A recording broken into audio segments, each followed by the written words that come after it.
Today I'd like to review a lens with a brand name that stretches its history from way back in the 18th century, the Voigtländer.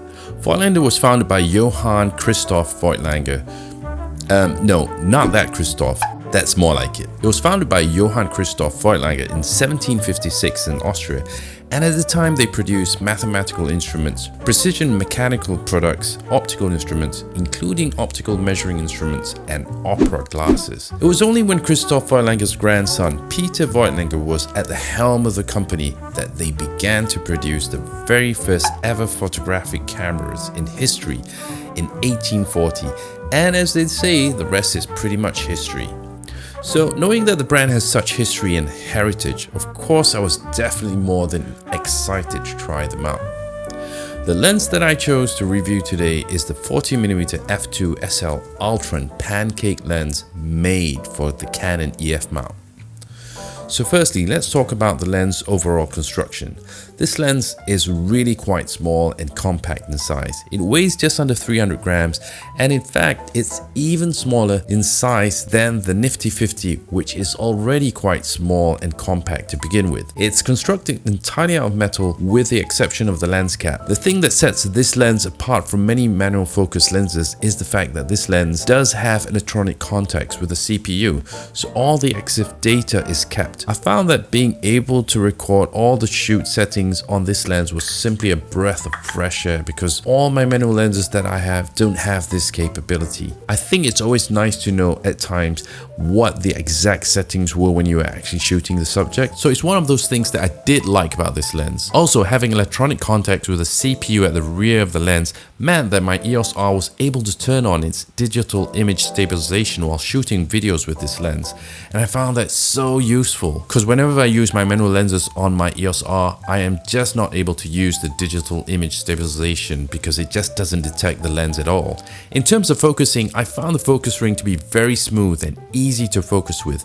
It has a minimum focusing distance of about 38 centimeters, which is actually decently close, as I didn't feel that I was ever struggling to focus close subjects with this lens. Unlike the recent lens I reviewed, which was the 50mm series anamorphic lens, of course that's an entirely different kind of lens and we aren't comparing apples to apples.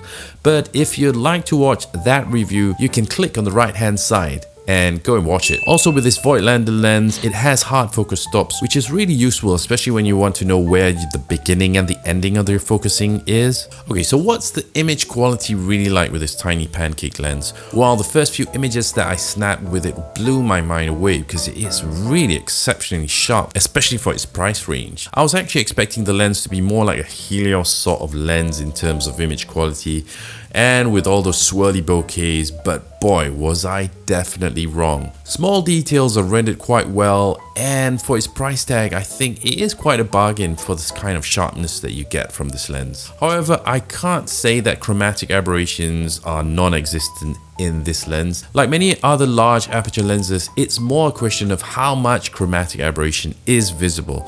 So in the brighter parts of the picture, you definitely can see some purple and green fringing if you look hard enough. But in my opinion, as with all other reviews, I want my reviews to be more about real world sort of tests, and I'm not into pixel peeping at all. Because come on, in general, we aren't really going to notice these things unless we really look out for it. And I think if you're really looking for perfection, you're not going to find it. So I don't see the point in this futile exercise of looking through every corner of your shots to see how bad it really gets. If you're looking for it, then you'll definitely find it, but of course it will just vary from lens to lens. To me, that's no longer real photography in my opinion, but I can respect that certain applications such as scientific analysis and other critical applications like large prints for advertising, magazine prints, etc. that really do require a high level of precision in each shot, then that's fair enough if you want to really do pixel peeping. But I'm reviewing this lens more as a day-to-day kind of basis sort of thing, so I'm not going to do anything that's overly critical because I think that simply just spoils the whole fun of everything. And more than anything else, I'm more interested in capturing the feel and narrative of a shot, because to me it doesn't matter how absolutely clear a shot may be, as I find that sometimes shots that lack emotion lacks in communicating your stories well. Okay, since I have been waffling for quite a bit, let's come up with some conclusions. What did I generally think about this lens, and who do I think this lens is really made for? Well, I found this focal range to be quite odd based on the way I generally shoot, as I'm more a 50mm kind of guy. I felt that because of its focal range, it wasn't too wide and it wasn't too close. Also, I felt that the focal range itself made me a bit uncomfortable to shoot with, and the bokeh it produces, because it's not as close as a 50mm focal range, was definitely a bit of a hit and miss. It didn't give me the kind of bokeh and background separation that I really would have loved. But that's not to say that the background separation wasn't good. I think generally I was just not used to this focal range at all, as I'm constantly on my 50mm. So who do I think this lens is really meant for? I think if you're looking to buy something that's small, light and compact, then this lens is definitely it. I did find that this lens handles environmental portraits quite well. However, in general, it's not my most favorite focal range, and I'm sure you gathered that by now. More than anything else, given more time, perhaps I may fall in love with this lens, I don't know. If I had the chance to try another Voigtländer lens, I'll definitely want to give the 50mm or the 85mm a try. Right, so that's my quick take on the Voigtländer 40mm f2 SL ULTRON pancake lens. I hope you did find this review helpful, and if you did, please don't forget to give me a like, share and subscribe, and I'll see you guys in the next review.